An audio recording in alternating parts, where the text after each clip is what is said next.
শৈলজারঞ্জন মজুমদারের জন্ম ও শিক্ষাজীবন। শৈলজারঞ্জন মজুমদারের জন্ম ব্রিটিশ ভারতের তথা অধুনা বাংলাদেশের নেত্রকোনা জেলার মোহনগঞ্জ উপজেলার বাহাম নামক গ্রামে 1900 খ্রিস্টাব্দে 19শে জুলাই তথা 4 শ্রাবণ 1307 বঙ্গাব্দে। পিতা ছিলেন নেত্রকোনা সদরের আইনজীবী রমণী কিশোর দত্ত মজুমদার।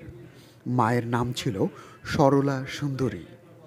1917 খ্রিস্টাব্দে নেত্রকোনার উচ্চ বিদ্যালয় হতে মেট্রিক এবং 1920 খ্রিস্টাব্দে কলকাতার মেট্রোপলিটন কলেজ বর্তমান বিদ্যাসাগর কলেজ হতে আইএসসি পাশ করেন। 1922 খ্রিস্টাব্দে স্কটিশ চার্চ কলেজ থেকে বিএসসি পাশ করেন। 1924 খ্রিস্টাব্দে কলিকাতা বিশ্ববিদ্যালয় থেকে রসায়ন শাস্ত্রে এমএসসি প্রথম শ্রেণীতে পাশ করেন। এরপর তিনি তার পিতার ইচ্ছায় আইন নিয়ে পড়াশোনা করেন এবং 1927 খ্রিস্টাব্দে আইন পাশও করেন। কর্মজীবন। 1924 খ্রিস্টাব্দে কলকাতা বিশ্ববিদ্যালয় হতে রসায়ন শাস্ত্রে এমএসসি পাশের পর কিছুদিন কলকাতার আশুতোষ কলেজে পড়িয়েছেন, সেই সঙ্গে গবেষণার কাজও করেছেন। আইন পাশ করার পর অল্পকাল নেত্রকোনা বার লাইব্রেরিতে ছিলেন। ছোটবেলা থেকেই সঙ্গীতের প্রতি শৈলজারঞ্জনের বিশেষ আগ্রহ ছিল। 8-9 বছর বয়সে পাঠশালায় পড়ার সময় তিনি তার ঠাকুমার প্রখ্যাত লেখক নীরদ চন্দ্র চৌধুরীর পিসিমা কাছে গান শেখেন এবং তার কাছ থেকে প্রথম রবীন্দ্রনাথ ও তার গানের কথা শোনেন। 1920 খ্রিস্টাব্দে কলকাতায় অবস্থানকালে তিনি প্রথম রবীন্দ্রনাথের নিজ কণ্ঠে আজি ঝড়ের রাতে তোমার অবিসার গান এবং হৃদয় আমার নাচেরে আজিকে কবিতার আবৃত্তি শুনে মুগ্ধ হন। রবীন্দ্র অনুরাগী হয়ে পড়েন।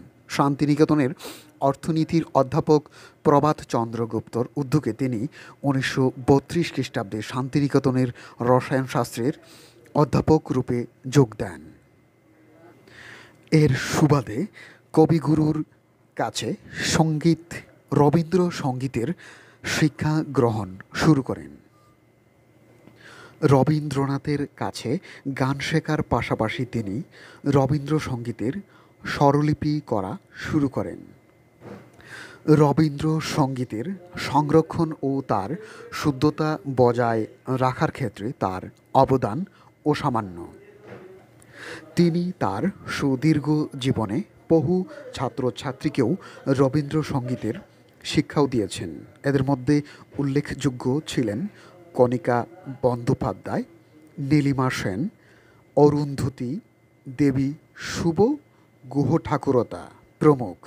শৈলজারঞ্জনের কাছে রবীন্দ্রনাথ ছিলেন উপাস্য দেবতার মতো। ওদিকে রবীন্দ্রনাথও তাকে ভালোবাসতেন নিবিড় মমতায়। এক জন্মদিনে কবি তাকে আশীর্বাণী দিয়েছিলেন, জন্মদিন এলো তব আজি, ভরিলয়ে সঙ্গীতের সাজি, বিজ্ঞানের রসায়ন রাগ, রাগিনীর রসায়নে পূর্ণ হলো তোমার জীবনে, কর্মের ধারায় তব রসের প্রবাহ যেতা মেশে সেইখানে, ভারতীয় আশীর্বাদ অমৃত বর্ষে। সম্মাননা। 1974 খ্রিস্টাব্দে পশ্চিমবঙ্গ সরকার তাকে সঙ্গীত একাডেমি পুরস্কার দেন এবং 1985 খ্রিস্টাব্দে তিনি বিশ্বভারতী থেকে দেশিকোত্তম সম্মাননা পান। রবীন্দ্র ভারতী বিশ্ববিদ্যালয় তাকে ডি লিট প্রদান করেন। মৃত্যু। 1992 খ্রিস্টাব্দে 24শে মে কলকাতার সল্ট লেকে তিনি প্রয়াত হন।